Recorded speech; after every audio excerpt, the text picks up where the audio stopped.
Okay, this is the very last part of this reverse foot setup, and I'm going to move through this fairly quickly as this is a long tutorial if I explain it step by step slowly. Reference back to the simplified driven key when I explained driven keys version of this foot roll. It's exactly the same setup. We're just complicating this a little bit by actually having to parent it into this pre-existing rig. So I'm going to move through this fairly quickly without explaining it in detail, and that way we're not going to have a super long tutorial here. Okay, so the main thing that we're going to be doing here is we've got this nice foot, it's got all of our controls sort of set up, but one thing that we don't have is a nice way of pivoting from the sides of the foot. If we grab this main control and rotate it, you'll see that if we had a ground plane in here, so I'm just creating a plane really quickly, you can see that the foot sort of like intersects through the ground there on both sides because it's actually pivoting from the back of the foot. So if we were to pivot this properly in real life, you might pivot over like that and then have to move that control up a little bit. And of course that's meaning that we're having to counter rotate, which is never a nice thing for an animator, especially if you're wanting to get it right on. So we can give the animators that little bit of extra control for rotating off that sort of pivot point there. Alright, so how do we do this? Well, we create a couple of pivot points for locators in this sort of pre-existing pivot points that we can rotate off, and we parent the entire reverse foot, this entire reverse foot to those pivots so that they can pivot from side to side. And that means that we've got a nice setup. Now, in order to link this up to one attribute, we need to use driven keys. So I'll be using driven keys to hook that up once we've actually created the hierarchy. So first step is to create the hierarchy. Let's go about doing that. I'm just going to show the feet for the time being, because all we're worried about is the pivot points for where we're going to put these locators. So I want to create two locators, but we'll just create one at a time. So let's go create locator, and I'm going to call this locator bank pivot foot, and in this case there's a left and a right pivot bank, and then there's a left and a right side of the body, so foot left and then call it a locator. So bank pivot foot left, and we're also going to have another one later on called bank pivot foot right locator left. Okay, next step is because this is a pivot and we're going to be orientating it and we want it all to be zeroed out, we need to group this. So we're going to go edit, group, which you can just do with Control G, and we're going to call this group the same, exactly the same, but just with a group instead of a lock. So we can call that, sometimes I even like to call it lock and then just a group of the lock, but it's probably bad convention, so let's just keep that to group. Okay, so now we have a group, and we're always moving the group when we want to place these locators into position. Okay, so this is an interesting one because we really want to be pivoting off a certain axis, and in this case we're going to make it this axis along here, sort of like diagonally running axis, so that if this character really was to pivot off that axis, he's got kind of like these triangle feet, so we're going to be pivoting off these strange axes. So this is the left hand side of the foot, so let's just go in here and I'm going to select our locator individually. Let's just make this like quite large, like 6. That way we can see exactly where it's going to be pivoting off. And we can rotate. Now we're rotating, always moving and rotating the actual group. And that will mean that our locator is perfectly zeroed out. And we're just going to find a nice kind of spot, roughly speaking, where that might roll off that side of the foot. So once we've set that up, we want to just copy this whole group hierarchy, duplicate it, and we can move it for the other side.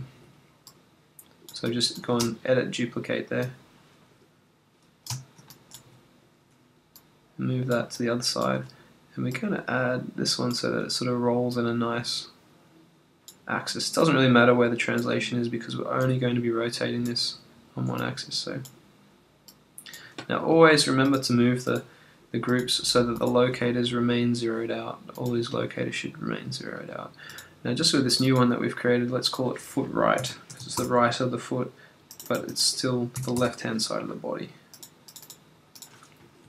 foot right locator. And we're always going character, so character left, character right. Not screen left and screen right.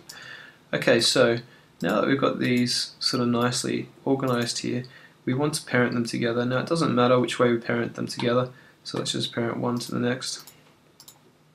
And now we've got a pivot here that we can pivot either from that side, or if we select the other locator, we can pivot from that side. It's just in this big long hierarchy. And these are just sort of like locked off now, so we could even lock those if we wanted to. Okay, so let's bring back our reverse foot layer that we want in there. Now this guy, this top guy, has to be parented in to these guys here. Now at the moment it's actually parented constrained to this control, so that when we move our control around everything moves. But we want to actually, this is what we do in surgery when we're performing surgery on these already rigged up characters, is we want to delete constraints. So we have to find that constraint, by hitting F here in the outliner, opening that up, and we can see there is our heel constraint, which we can just delete. Now we'll notice that there's no constraint on that, so I'll just redo that to make that clear. Let's select the heel. Notice it's got a constraint on it, so let's find its constraint. There it is, the heel RFL parent constraint. Hit delete. We've deleted that now, and we're free to do whatever we like with this, and we've now broken that connection between this, but our pole vector is still working. So we want to grab our heel and parent it into this hierarchy, so we really just parent it straight to the bottom of this guy, like right down here. Hit parent. And now we've got the heel actually parented into these locators, so if we were to, I'm just going to get rid of that ground plane for now, but let's make a layer and call it ground. Ground layer. So I don't keep selecting that, reference that off so that we can't select it anymore. Add selected objects to that layer. Now we can't select it anymore. Now what we can see is that because this heel is like a big part of this foot hierarchy here, we can now rotate that. I'm just going to frame on that locator here, and we can see that that's now nicely rotating off that side of the foot there. If we grab the other locator here, we can see that that's nicely rotating off that side of the foot. So this is effectively like finished, this hierarchy. Last step I want to do here is just group these guys together. So let's hit Control G, or that's under Edit, Group, to group this whole thing. This is sort of a null that won't really be used for much at all, but we can just call this reverse foot group underscore GRP underscore left. So that's our reverse foot group left entire control. We could center the pivot on that by going modify center pivot, and that will bring it right up here, of course, because we've got that. So let's undo that and just move it manually to the center of where we want it. It doesn't really matter where this group is going to go because it's just going to parent in exactly. So just move it somewhere to the center of that. So now we have our entire reverse foot hierarchy here that we've set up with our bank controls. Everything's hooked in and ready to go, and we have our nice new pivots here that we can pivot, and they're kind of pivoting off the triangular part of the foot, which is quite nice. And we can even come in here now, and we need to link this up to our control. So we have to hook it up to that reverse foot because that's now our control of the whole thing. How do we do that? Well, we just do it via a parent constraint. So we select our curve first, then we want to shift select, or on the Mac we just Apple selecting, I believe on a PC it's control selecting the reverse foot group last, and we go constrain, parent, constrain, and this time we need to make sure that the maintain offset is on because we don't want that snapping around to the foot control. We want it to stay exactly where it is, and we can hit apply, and that should all be set up. Close that window now, and we have back to our regular foot setup here. But our regular footstep now has this ability to sort of roll the foot off each side. Okay, so that's setting up the structure of all this.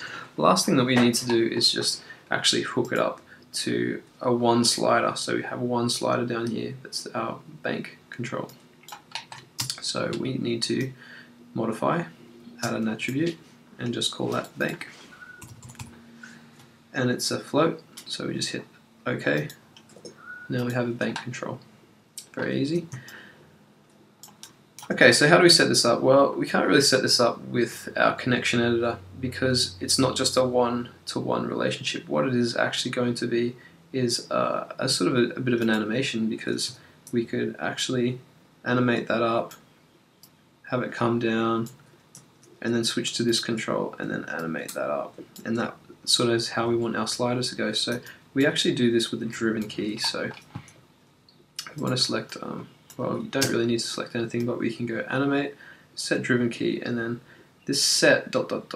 gets us to the set driven key window. I'm just going to switch these around here, make our outline a bit smaller so it's a bit easier to see. Now, our actual foot control is the driver, so we need to click on it and click driver. There we go, we've got our driver. We can see our bank is all the way down the bottom, and we've got our two locators here, 1 and 2. Load driven. So these are actually the driven controls, and on both our locators it's our Z axis that we're controlling. So let's click on Z down here. Now that everything's zeroed out, I know that because I can switch back here.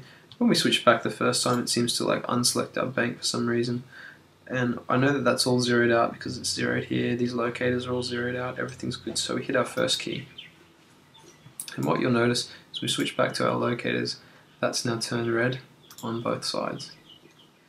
Okay, so now that we've done that, we want to come back to our foot control and our bank, and we want to go something like -30. Well, let's just start with a positive value, so +30. And we want to find which one of these locators is actually positive rotated. So that one there is our Z, and it's 30 degrees, that locator. We've parented that up, 30 degrees. And now we can go back to our foot, it's at 30, everything's where we want it. This one is at 0, that's all good, everything's in the right position. We hit key. Okay, so that now should come down between 0 and 30. We're animating that up to 30 degrees. Okay, so we want to hit that back to 0. In fact, we want to hit that now to -30. So this should be rotating up the other way, -30. So we come back in here to our locators, and we want to rotate this one up to -30. Now that's all in position. We have our bank at -30. We can hit key again. And now if we grab that bank control, we can see by going up, we can sort of see what's happening with our bank control. We've got one bank control for 2. Now some people might think that's kind of finished there, but I know from experience that this isn't set up quite correctly. One thing is once we go past 30 degrees it kind of stops.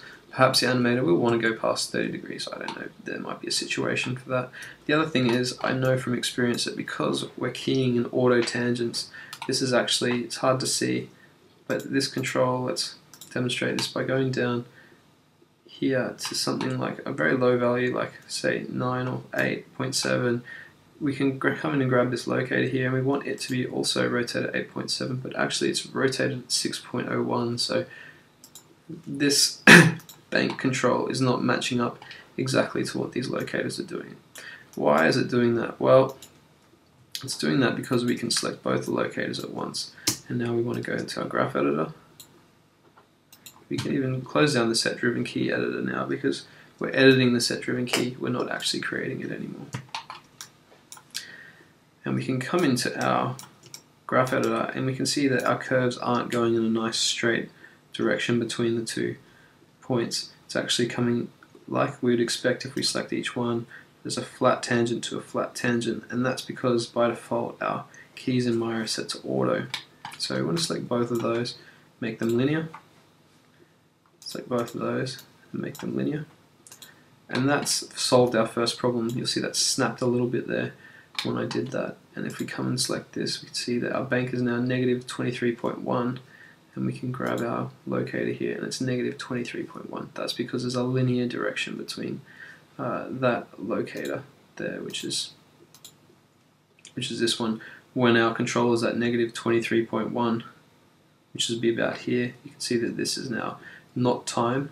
This is our actual attribute, which is foot control left bank. When our control is at negative 23.1, which it is actually now, 23.1, also our rotation of this locator will be negative 23.1, which is about there. That's good. So the last thing we want to do is we want to go into our graph editor and view infinity. So this is what happens after it keeps going, and you can see that at the moment it hits this point and then stops. So we want that to keep going forever and ever. So what we can do is we come in here and we can make sure we're on our spline tangents, which is this one here, next to the auto tangent spline. And see that tangent just hits out. Now there's no keys past here, so that will just stop in a regular Maya situation. So we actually have to tell it that past infinity, so this is pre-infinity because it's going into the negative. Pre-infinity, we want this to just keep going at a linear direction. And that will snap that and go, keep going like that. So select our other locator, and we need to do the same. Make it spline tangents, curves, post-infinity, linear, and that will keep going through in linear. So select both our locators together, and we can see that we have now a nice straight line that's happening there. And if we come back to our control, zero that out, we can see that we have a nice bank control. It's banking those from side to side, and it will just keep going, even breaking the rig forever. So zero out, and we have our foot is essentially set up now, like it really is ready to go. We've still got our pole vector set up from what we did before. We can tap our toe, and we can go through here with our bank control. We can swivel it. We can do all our different bits and pieces. We've got control, total control over the foot now with our different parts. Toe rotation, toe pivot, pivoting off the toe, pivoting off the ball, and the animator has sweet control over that foot. Keep in mind, the way that animator is, this is designed to be animated, is not to layer up this stuff, because as we can see, we have this really quite a large hierarchy now. I'm going to open up our outliner just as a bit of a final thing, and we can see how our setup is really occurring. We have 7 pivots, I believe, so this is 1, so we have 1 pivot here for the locator, 2, 3, 4, 5 pivots, 6 pivots, plus we have our toe locator pivot. So we actually have 7 pivots in this hierarchy. Now, if we are to sort of bank some of these, especially some of these lower ones, and then expect that the swivel point might be correct. Let's go backwards actually. So let's swivel use the swivel control, because I know this will break our hierarchy. See how our locators have been left behind, so our bank now is no longer working in the right area. You really want to be careful by stuff like that. So the animators really need to know that we do one control at a time, and we have to kind of zero out our controls. Otherwise this layering effect just will break further down the line. We can't have a perfect control system. It's a hierarchy, so you just want to animate one of these at a time, or know that we can rotate only groups of these together, not every single one. But overall, this is a very nice setup for foot. So we can just now hide our reverse foot layer. In fact, we can't hide that anymore because we've unparented that altogether. So let's just reassign our reverse foot group now back to that layer. Add selected. Now we can hide that whole layer, and we can see that the animators never need to see what's actually happening with this reverse foot. It can just sit. We can even parent that into our controls group or something like that. And we just have one nice control for everything that the animator will see, and has access to all this kind of stuff. Swivel, or rotation, toe pivot, toe rotation. We can actually just tap the heel, move that around, and our foot is really set up nicely. And that's the end of creating a reverse foot with nice advanced controls. I hope you guys enjoyed that, and there we go.